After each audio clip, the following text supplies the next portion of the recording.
श्रीहरि। ऋग्वेद मंडल 1 सूक्त 38। ऋषि कण्व, घोर, देवता मारुत, छंद गायत्री। हे मरुदगणों, आप लोग प्रार्थना प्रिय हैं। आप कुश के आसनों पर विराजमान हो। जिस प्रकार पिता पूर्व पुत्र को हाथों से धारण करता है, उसी प्रकार क्या हमें भी आप धारण करेंगे? इस समय आप कहाँ हैं? कब आएंगे? आकाश से आवे, पृथ्वी से मत जाना। यजमान लोग गायों की तरह आपको यहाँ बुलाते हैं। हे मरुदगणों, आपका नया धन कहाँ है? आपका सुशोभन द्रव्य कहाँ है? आपका समस्त सौभाग्य कहाँ है? हे पुष्णि नामक धेनुपुत्र, यद्यपि आप मरणशील हैं, फिर भी आपकी स्तुति करने वाला अमरता को प्राप्त करता है। जिस प्रकार घासों के बीच हिरण सेवा रहित नहीं होता, तृण भक्षण करता है, उसी प्रकार आपके स्तोता भी सेवा शून्य नहीं होते, जिससे उन्हें यमलोक का पथ पर न जाना पड़े। नेतृत्व या पाप देवी अत्यंत बलशालिनी है और उसका विनाश नहीं किया जा सकता। यह नेतृत्व हमारा वध न करें और हमारी तृष्णा के साथ वे ही नष्ट हो जाएं। दीप्तिमान और बलवान रुद्रदेव के पुत्र वे मरुदगण मरुस्थल में भी अवात हवा रहित स्थिति में वर्षा करते हैं। प्रसूत स्तनों वाली गायों की तरह बिजली गरजती है। जिस प्रकार गाय बछड़े की सेवा करती है, उसी प्रकार बिजली भी मरुदगणों की सेवा करती है।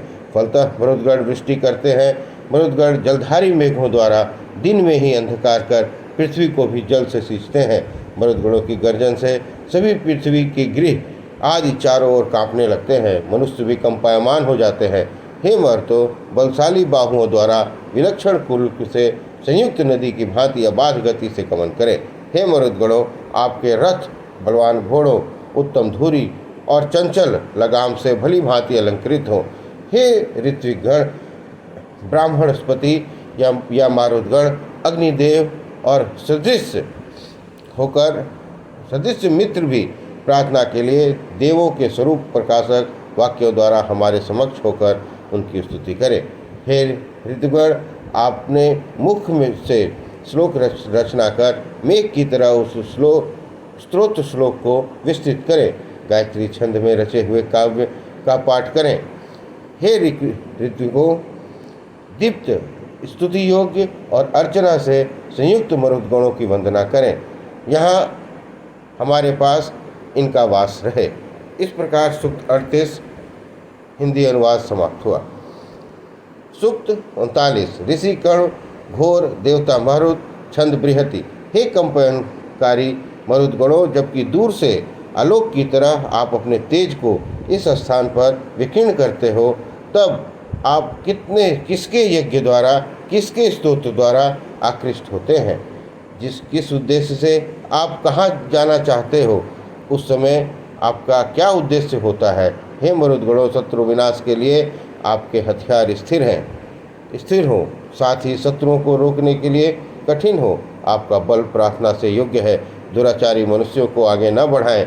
हे नेत्री स्थानीय मारुतों, जब स्थिर वस्तु को आप तोड़ते हो, तभी वस्तु को चलाते हो, तब पृथ्वी के 9 वृक्ष के बीच में और पर्वतों के पार से निकल जाते हैं। हे शत्रु विनाशी मरुदगणों, द्युलोक और पृथ्वीलोक में आपके शत्रु नहीं हैं। हे रुद्रपुत्रों, शत्रुओं का दमन करने के लिए आप सब मिलकर अपनी शक्ति विस्तृत करें। हे देव मरुदगणों, आप पहाड़ों को विशेष रूप से कंपायमान करते हैं, वनस्पतियों को अलग अलग कर देते हैं, अतः आप प्रजागणों के आगे आगे उन्नत करते हुए चले। आप बिंदु चिन्हित और विविध वर्ण, विविध मृगों को रथ में नियोजित करते हैं। लोहित द्वारा वाहन त्रिय मध्यवर्गीय होकर रथ वाहन करता है।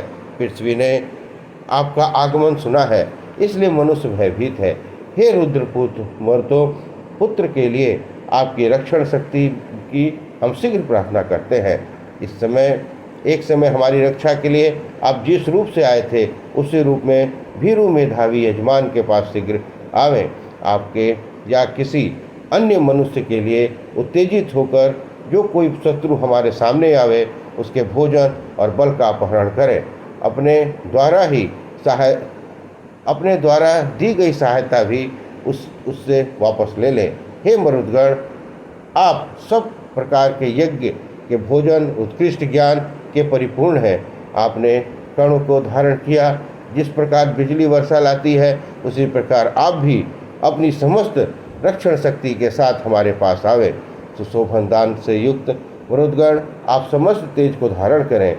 हे कंपन कर्ता मारुतो, आप संपूर्ण बल धारण करें। ऋषि देवी और क्रोधपरायण शत्रु के प्रति बाण की तरह आप शत्रु घातक शक्ति का सृजन करें। इस प्रकार मंडल 1 सूक्त 39 का हिंदी अनुवाद संपन्न हुआ। बोलिए श्री हरि।